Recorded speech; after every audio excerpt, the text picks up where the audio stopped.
ఓం శ్రీ గురుభ్యో నమః. శ్రీ యోగి రామానంద యతీంద్రాయ నమః. శ్రీ లాహిరి గారి జీవిత చరిత్ర 6వ అధ్యాయం ఆర్ష జీవనంలోని మరికొంత భాగాన్ని ఇప్పుడు మనము తెలుసుకుందాం. ఈ ప్రియనాథ కరార్ గారే ఉత్తరోత్తర స్వామి శ్రీ యుక్తేశ్వర గిరి పేరుతో ప్రసిద్ధులయ్యారని చెప్పుకున్నాం. వీరు ప్రియనాథ్ కరార్ మహాశయులు 1883 ఆగస్టు 19వ తేదీన యోగిరాజుల దగ్గర అంటే లాహిరి మహాశయుల దగ్గర దీక్ష పొందినట్లుగా వారి డైరీలో రాసి ఉంది. యోగిరాజులు ఎప్పుడూ కూడా ఒక అతీంద్రియ జగత్తులో ఉంటూ ఉండేవారు. వారి ముఖం మీద హిమాలయం మాదిరి నిస్తబ్ద శాంతి ఎప్పుడూ విరాజిల్లుతూ ఉండేది. సాధనకు విముఖులైన వారితో వారు ఎప్పుడూ మత సంబంధమైన ఆలోచన ప్రత్యాలోచనలు చేసేవారైతే కాదు. కానీ యమ నియమ ఆసన ప్రాణాయామ ప్రత్యాహార ధారణ ధ్యాన సమాధుల శాస్త్రోక్త యోగ సాధనల రహస్యమయ అష్టాంగ కర్మలకు విశేషమైనటువంటి ప్రాముఖ్యాన్ని ఇస్తూ ఉండేవారు. వారికి గల యోగపరమైన అపరోక్షానుభూతి అపూర్వమైంది. యోగం వల్ల కలిగిన ఆ అనుభూతిని ఆధారం చేసుకుని వారు ధర్మోపదేశాలు చేసేవారు. ఆధ్యాత్మిక శాస్త్ర గ్రంథాలను వ్యాఖ్యానిస్తూ ఉండేవారు. భావావేశం మీద ఆధారపడి ఏది చెప్పేవారు కాదు. యోగం ద్వారా ప్రాప్తించిన తమ ప్రత్యక్ష అనుభవం ద్వారానే భక్తులకు ఉపదేశిస్తూ ఉండేవారు. అందువల్ల ప్రజల మనస్సుల మీద వారి ఉపదేశాల ప్రభావము సూటిగా పడేది. వారి వర్ణన వ్యాఖ్యానము జీవంతంగా ఉండేవి. క్రియ ద్వారా ప్రత్యక్ష అనుభూతి పొందండి, మెల్లమెల్లగా పరమాత్మతో సాయుధ్యం పొందండి అనేవారు. ఇదే మానవ జీవనానికి శ్రేష్టమైన సంపద. ధ్యాన ధారణ సమాధుల సాధించనిదే ఆత్మ జగత్తులోని సూక్ష్మాతి సూక్ష్మమైన పరమాత్మ సంబంధమైన తత్వ ప్రదేశాల్లోకి ప్రవేశం కలగదు. ఇదే వారి ఉపదేశానికి మూలబిందు. ప్రాణమే సమస్త శక్తులకు మూల స్రోతస్సు అని చెప్పేవారు. ప్రాణసాధన చేస్తూ ఉంటే అన్ని సాధనలు సిద్ధిస్తాయి. ఈ ప్రాణానికి 3 అవస్థలున్నాయి.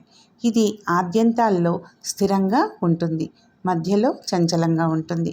ఆద్యంతాల స్థిరత ఒక అవస్థ, మధ్యలోని చంచలావస్థ రెండోది. మౌలికంగా ప్రాణానికి ఉన్నవి 2 అవస్థలు. అవ్యక్తాదీని భూతాన్ని వ్యక్త మధ్యాని భారత అంటే అన్ని భూతాలు లేదా పదార్థాలు ఆదిలోనూ అంతంలోనూ అవ్యక్తమైనవి, కేవలం మధ్యలోనే వ్యక్తమైనవి. చంచల ప్రాణాన్ని ప్రకృతి అంటారు. చంచల ప్రాణమే జీవుడి వర్తమాన అవస్థ. చంచల ప్రాణంలో నుంచే విశ్వ బ్రహ్మాండం అభివ్యక్తమవుతుంది. ఏ కర్మలైనా అన్ని చంచల ప్రాణంలోంచి పుట్టినవే. కానీ స్థిర ప్రాణమే చంచల ప్రాణానికి ఉద్గమ కేంద్రం. స్థిర ప్రాణం ఏమీ చేయదు, ఏమీ చేయించదు. అది ఎప్పుడూ కూడా సాక్షి మాత్రంగానే ఉంటుంది. చంచల ప్రాణమే స్థిర ప్రాణం చేసే కర్మ. చంచల ప్రాణము ప్రకృతి, స్థిర ప్రాణం పురుషుడు. చంచలతే జీవుడు, స్థిరతే శివుడు. చంచలతే బంధనం, స్థిరతే ముక్తి. అంటే ప్రాణానికి ఉండే చంచలత గతి లేదా తానం అదే బంధనం. స్థిరత వైపు సాగే గతి లేదా తానం అదే ముక్తి. శాస్త్రంలో అలాగే చెప్పారు. నిశ్చలం బ్రహ్మ ఉచ్యతే. నిశ్చలావస్థే అంటే స్థిరావస్థే బ్రహ్మ. అది వ్యక్తం చేయలేని ఒకానొక అవస్థ, అదే అమరపదం. ఎందుచేతనంటే ఆ మహాస్థితి నుంచి జన్మము ఉండదు, మృత్యువు ఉండదు. అది నిత్యం శాశ్వతం. అలా చెప్పడానికి కారణం దానికి పూర్వము దాని తర్వాత కూడా ఏమీ లేకపోవడమే. అది విరాజమానం. అదే బుద్ధ్యవస్థ, అదే జ్ఞానాతీతావస్థ. జ్ఞానం కూడా దాన్ని అందుకోలేదు. అది శాశ్వత నిత్య ముక్తావస్థ. అక్కడ బంధనం లేదు. అదే కర్మాతీతావస్థ అంటే క్రియాతీతావస్థ. ఎందుకంటే అక్కడ ఏ విధమైన కర్మకు అస్తిత్వం లేదు. చంచలతావసానం కోసం అక్కడ ఏ విధమైన కర్మ ఉండజాలదు. ప్రాణం తాలూకు సంకోచావస్థే శివుడు. ప్రసారణ లేదా వికాస స్థితే జీవుడు. అందువల్ల సాధకుడు ఉచిత సాధన ద్వారా చంచలతను పూర్తిగా నియంత్రించి స్థిరత్వ ప్రాప్తి పొందాలి. జీవుడు చంచలతావస్థను అంతమొందించి మహాస్థితి రూపమైన మహాప్రాణాన్ని ప్రాప్తింప చేసుకున్నప్పుడు జీవుడే శివుడైపోతాడు. బౌద్ధ ధర్మానుసారం ఇదే మహాస్థవిరత్వ ప్రాప్తి. అందరూ అమృత పుత్రులే. ఒకనాడు చిన్నవాడు, ఒకడు పెద్దవాడు అన్నది లేదు. ఈ విధంగా ఉద్బోధిస్తూ యోగిరాజులు సర్వోత్తమ ఆచార్య పీఠం మీద ప్రతిష్ఠితులై కూడా తమను తాము చిన్నవారిగా భావించుకునేవారు. యోగ సాధనకు ఆరోగ్యవంతమైన మానవ దేహము, దృఢమైన మనోబలము ఉండాలని ఉపదేశించేవారు. ఈ 2 సంపదలు ఉన్నవాడు అనాయాసంగానే యోగ సాధన చేయగలడు. సాధనా మార్గంలో అతనికి ఏ విధమైన అవరోధము కలగదు. ఎవ్వడు పాపాత్ముడు కాడు, పుణ్యాత్ముడు కాడు. అందరూ సమానులే. అందరూ ఈశ్వరపుత్రులే. అయినప్పుడు ఈశ్వర సాధనకు అందరికీ అధికారం ఉంది. స్త్రీలు కావచ్చు, పురుషులు కావచ్చు, అన్ని జాతుల వారికి, అన్ని కులాల వారికి, అన్ని వర్గాల వారికి ఈ యోగ సాధన చేసే అధికారం ఉంది. ఇది కేవలం ఏదో ఒక విశేష శ్రేణి వారికో, వర్గం వారికో, వర్ణం వారికో ఉద్దేశించింది కాదు. మనస్సును కూటస్థంలో స్థిరం చేసిన తర్వాత పాపం ఉండదు. మనస్సును కూటస్థంలో స్థిరం చేయని వాడే పాపి. వారు అంటుండేవారు, కూటస్థుడే ఈశ్వరుడు, ఆయనే పరమాత్ముడు, ఆయనే బ్రహ్మ. మీరు సంసారంలో ఉండండి, దాన్ని విడిచి మరో చోట ఎక్కడైనా ఉండండి. ప్రాణమైతే మీ శరీరంలోనే ఉంది కదా. అంటే ఈశ్వరుడు మీతోనే ఉన్నాడన్నమాట. ఆయన లేకపోతే మీరు లేరు. మీ దేహంలో ప్రాణం చంచలమై ఉన్నంత వరకు మీరు జీవించి ఉంటారు. ఆ దేహం లోపలే అన్వేషించవలసి ఉన్నప్పుడు సంసారాన్ని వదలవలసిన అవసరం ఏముంది? పైపెచ్చు సంసారమే సాధనకు ఉపయుక్తమైన రంగం. ఇక్కడ ఉంటే అన్నీ లభిస్తాయి. సంసారంలో ఉంటూనే తన శరీరంలో ఉన్న ప్రాణరూపుడైన ఈశ్వరుణ్ణి గురించి సాధన చేసేవాడే వీర సాధకుడు. అతనికి సాక్షాత్కారం కలిగిన తర్వాత అంతటా ఈశ్వర సత్తా అనుభవం అవుతుంది. ఈ ప్రాణరూపుడైన ఈశ్వరుణ్ణి గురించి సాధన చేయడానికి దేహంలో ప్రాణం ఉండటం అవసరం.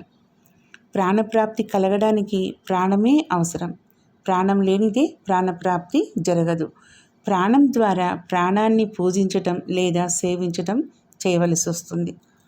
బయట ఉన్న ఏ ఇతర వస్తువు ద్వారాను ప్రాణపూజ లేదా సేవ సంభవం కాదు.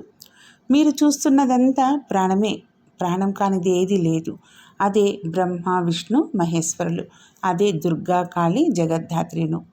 అందుకే ఋషులు ఉదాత్త కంఠంతో ఇలా ఘోషించారు: ప్రాణమే తండ్రి, ప్రాణమే తల్లి, ప్రాణమే పుత్రుడు, ప్రాణమే సఖుడు అంటే మిత్రుడు. అందుకే ఋషులు ఇలా అన్నారు: ప్రాణం నుంచే ప్రాణం పుడుతుంది. ప్రాణమే అవస్థానం, ప్రాణమే ధర్మం. ఎందుకంటే అన్నింటినీ ధరించేది ప్రాణమే కాబట్టి. ధర్మ శబ్దం ధృ అనే ధాతువు నుంచి పుడుతుంది. ధృ అంటే ధరించడం అని అర్థం. ప్రాణమే కర్మ. ప్రాణం లేనిదే ఏ కార్యము నెరవేరలేదు. ప్రాణమే జీవుడు. అది చంచలం కావడం వల్లనే జీవుడిలో జీవనముంది. ప్రాణమే శివుడు. ఆయనే నిధనకర్త అంటే నాశకర్త కావడం వల్ల ప్రాణమే దుర్గా.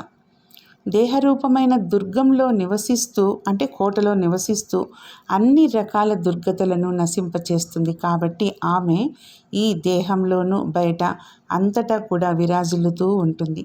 ఆమె సర్వదర్శి. అందువల్ల మనుష్యుడి దగ్గర నుంచి పక్షి, కీటకాల వరకు స్థావర జంగమాలన్నీ ఉపాసించవలసింది. వాటికి ధర్మమైంది ప్రాణమే. దేవతలందరూ ఉపాసించవలసింది ఆ ప్రాణాన్ని. హిందూ, ముసల్మాన్, క్రైస్తవాదులతో సహా అన్ని మతాల వాళ్ళు మొదలు అన్ని రకాల ఇతర ప్రాణుల వరకు ఉపాసించవలసింది ప్రాణరూపుడైన ఈ ఈశ్వరుణ్ణి. ప్రాణం ఉండటం వల్లనే ఇంద్రియాలు, అంగప్రత్యంగాలు, మనస్సు, బుద్ధి, అహంకారం మొదలైనవన్నీ ఉన్నాయి. అందువల్ల మీరందరూ మీ మీ ప్రాణాలని ప్రేమించండి, దాన్ని సేవించండి, దాన్ని ఉపాసించండి, ప్రాణం శరణు పొందండి. ఇలా చేసినప్పుడు జగత్ ప్రాణాన్ని ప్రేమించగలుగుతారు. అన్ని జీవుల మీద ప్రేమ కలుగుతుంది. అదే ప్రేమకు మూల స్రోతం. అదే అన్నిటికీ అధిపతి లేదా యజమాని. ఇందుకే దాన్ని విశ్వపతి అంటారు. అందుకని దాన్ని ప్రేమించండి. అన్నిటి ప్రాణాలను సేవించండి. అంటే శ్వాస ప్రశ్వాస రూపమైన అవిరామ కర్మ అంటే ప్రాణకర్మ అంటే ప్రాణాయామం చేయండి. అప్పుడే ప్రాణాన్ని ప్రాప్తింప చేసుకోగలుగుతారు. మీరు ప్రాణమే. ఆ ప్రాణం మీ వర్తమాన మీరును మూసిపెట్టి ఉంచింది. అదే మీ వర్తమాన మీరుకు విముక్తి కలిగించగలదు. అది తప్ప మరేది విముక్తి కలిగించలేదు. అలాంటి సాహసం దేనికి లేదు. ప్రాణమే బంధనకర్త, ప్రాణమే ముక్తిదాత. అందువల్ల యోగిరాజులు ఈ దేహంలోనే ఉంది అది, కానీ దానికోసం వెతికేవాళ్ళు, దాన్ని తెలుసుకునేవాళ్ళు ఎంతమంది ఉన్నారు అని ఆక్షేపిస్తూ ఉంటారు. బాహ్య ప్రాణాయామ రూపమైన శ్వాస ప్రశ్వాసల బహిర్ముఖ గతిని నియంత్రించి కేవలం అంతర్ముఖ గతి రూపమైన అంతః ప్రాణాయామాన్ని మాత్రం పొడిగించిన మీదట అన్ని రకాల కోరికలు నశించిపోతాయి. దానివల్ల జ్ఞాన స్థితి కలుగుతుంది. అంటే పునరావర్తన బోధ కలుగుతుంది. అలాంటి స్థితిలో దేహత్యాగం చేసిన తర్వాత తిరిగి వర్తమానావస్థలో జన్మ కలగదు. పైపెచ్చు జీవన్ముక్తావస్థ కలుగుతుంది. అథర్వణ వేదంలోని ప్రాణసూక్తంలో ప్రాణశక్తి గొప్పతనాన్ని ఈ విధంగా వర్ణించారు.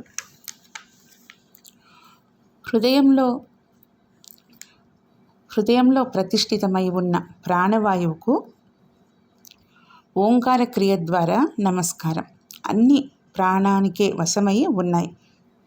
అది లేకపోతే ఏది ఉండదు. ప్రాణం ద్వారానే లోపల బయట అన్ని పనులు జరుగుతున్నాయి. అంతటా అన్నింటికీ కర్త అయిన ప్రాణాన్ని సేవించటం అవసరం. అంటే క్రియ చేయటం అవసరం. ఉన్నదానికంతటికీ అంటే అస్తిత్వమున్న దానికంతటికీ ఈశ్వరుడు ప్రాణం. ఈ ప్రాణేశ్వరుడి సేవ చేయడానికి ప్రాణం తప్ప మరొకటి ఏది లేదు. ఆ ప్రాణం వృద్ధికే ప్రాణాయామమని పేరు. అందుచేత బుద్ధిమంతులందరూ ప్రతిరోజు ప్రాణసేవ చేయాలి. అంటే క్రియ చేయడం ఉచితం. ప్రాణంలో అంతా నెలకొని ఉంది. శరీరం దానికి ఆధారం. గురువాణి మీద అంటే ఉపదేశం మీద శ్రద్ధ ఉంచి అందరూ విశ్వాసపూర్వకంగా ప్రాణక్రియ చేయటం అవసరం. అది మహత్తరము అమోఘము అయిన ఔషధం. అది ఒక్కటే అయినందువల్ల సకల శాస్త్రము సర్వప్రథమము అయినది ప్రాణాయామం. ఆ ప్రాణవాయువు వికారం వల్ల మృత్యువు కలుగుతుంది. దాంట్లో ద్యుతి లేదు. అది కూటస్థ శక్తి ద్వారా ప్రకాశితం లేదా అభివ్యక్తం అవుతుంది. అదే తేజ ఆప అన్న స్వరూపమైన గాయత్రి. దాని కాంతి వల్ల లోపల బయట అన్నీ ప్రకాశిస్తూ ఉంటాయి. ఈశ్వరుడి స్మరణ చేయడం కూడా ప్రాణం తాలూకు కర్మే. ప్రాణాన్ని నిరోధించడం వల్ల ఒక విరాట్ మూర్తి కంటపడుతుంది. దాన్ని చూసేది కూడా ప్రాణమే. అందరూ ప్రాణోపాసన చేస్తున్నారు. కొందరు మనోయోగంతోనూ కొందరు అమనస్క యోగంతోనూ.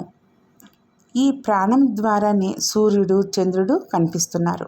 ప్రాణ అపానాలకు మధ్య ఆ పురుషుడున్నాడు. అతనే వస్తున్నాడు పోతున్నాడు. ఆ ప్రాణాన్నే మాతరిస్వ అన్నారు. ఈ ప్రాణవాయువు ద్వారానే అంతా జరుగుతుంది. ప్రాణంలోనే అంతా ప్రతిష్ఠితమై ఉంది. ప్రాణక్రియకు భిన్నమైనదంతా మిథ్య. ఎందువల్లంటే సత్యంలో స్థితం కానిది మిథ్య కాబట్టి. అందుచేత ఆత్మక్రియ సర్వశాస్త్ర సమ్మతమైంది కనుక దాన్ని తప్పకుండా చేయాలి. ఈ శరీరమే ఓంకారం. దీన్ని తెలుసుకుంటే అన్నింటి గురించి తెలుస్తుంది. క్రియే గాయత్రి. క్రియ చేయడం వల్ల త్రాణ కలుగుతుంది. అంటే యోని ముద్రలో ప్రతిరోజు కూటస్థాన్ని దర్శిస్తూ ఉంటే క్రియావంతుణ్ణి ఆ కూటస్థ స్వరూపమైన కోటకు యజమానురాలైన దుర్గా సంసార రూపమైన సముద్రాన్ని దాటిస్తుంది. క్రియారూపమైన ఓడ ద్వారా అలా చేస్తూ ఉండగా చంచల మనస్సు స్థిరమవుతుంది. ఈ క్రియ చేసిన తర్వాత లభించే అవస్థలో పాపాలన్నీ కూడా నశించిపోతాయి.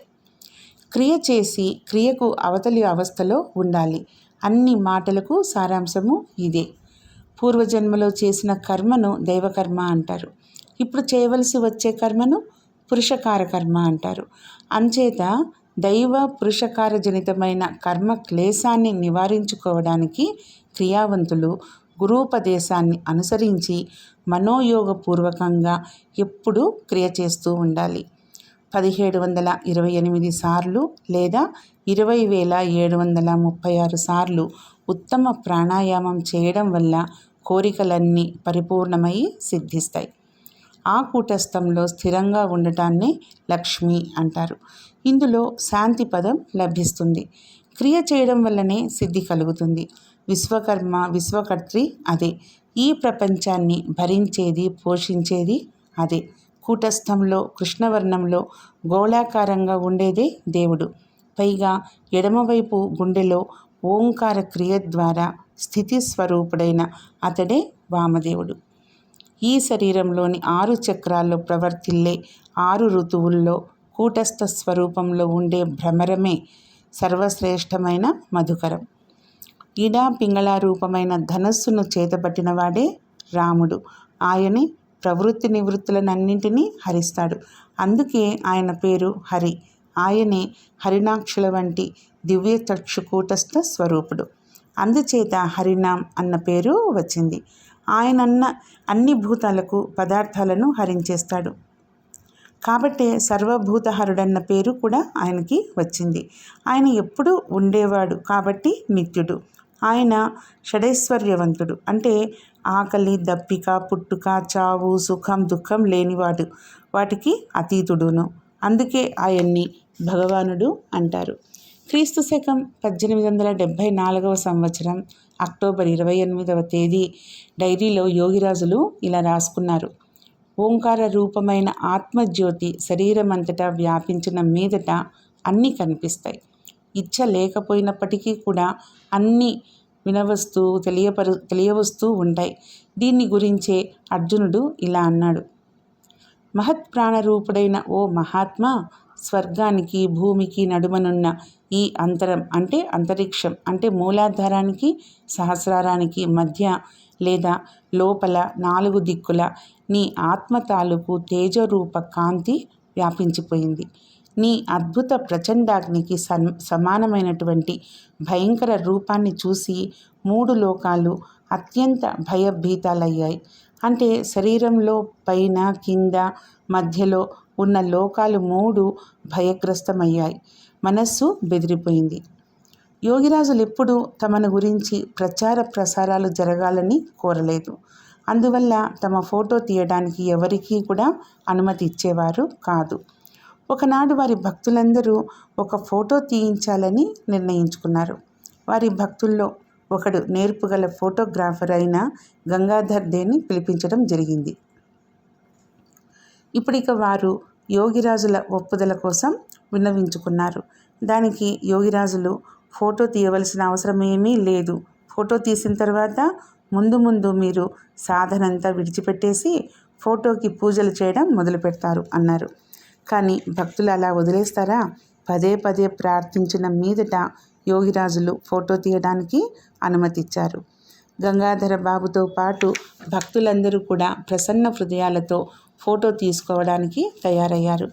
యోగిరాజులు కెమెరా ఎదురు వెళ్ళి చిన్న పిల్లల మాదిరిగా కెమెరాలోని భాగాలన్నింటినీ గురించి తెలుసుకోవడం మొదలుపెట్టారు. గంగాధర బాబు ఎంతో ఉత్సాహంతో కెమెరా భాగాలన్నీ చూపిస్తూ వాటికి సంబంధించిన విషయాలన్నీ చెప్పడం మొదలుపెట్టారు. కానీ ఫోటో తీసేప్పుడు గంగాధర బాబుకు పెద్ద చిక్కు వచ్చి పడింది. కెమెరా లెన్స్లో యోగిరాజుల రూపమే కనిపించడం లేదు. కెమెరాలో ఏదో లోపం ఉందని అనుకున్నాడు. కానీ పరీక్ష చేసి చూడగా లెన్సులో మిగిలిన వారి బొమ్మలు బాగానే కనిపిస్తున్నాయి. ఇంతలో గంగాధర బాబుకి రహస్యమంతా తెలిసి వచ్చింది. యోగిరాజులు ముసిముసి నవ్వులు నవ్వుకోవడం కనిపించింది. ఈసారి గంగాధర బాబు చేతులు జోడించి ప్రార్థించాడు.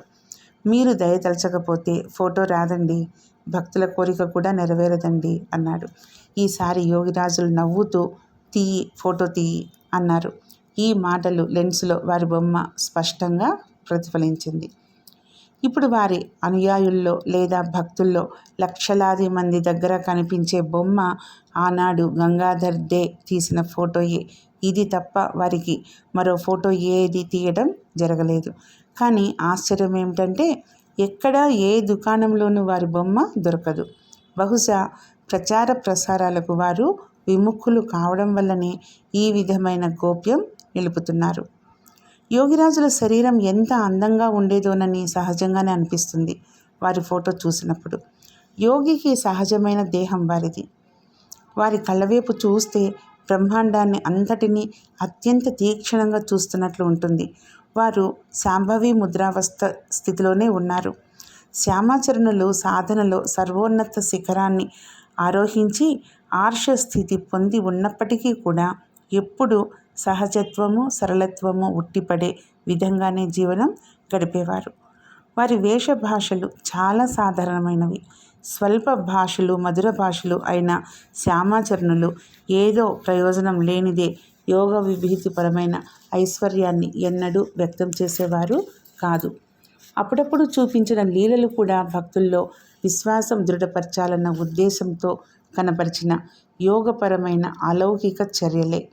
ఆధ్యాత్మ శక్తికి ముఖ్య స్రోతస్సుగా ప్రతిష్ఠితులై ఉండి కూడా యోగిరాజులు తమను చాలా క్షుద్రులుగా అంటే చిన్నవారిగా లేదా అకించనులుగా భావించుకుంటూ ఉండేవారు.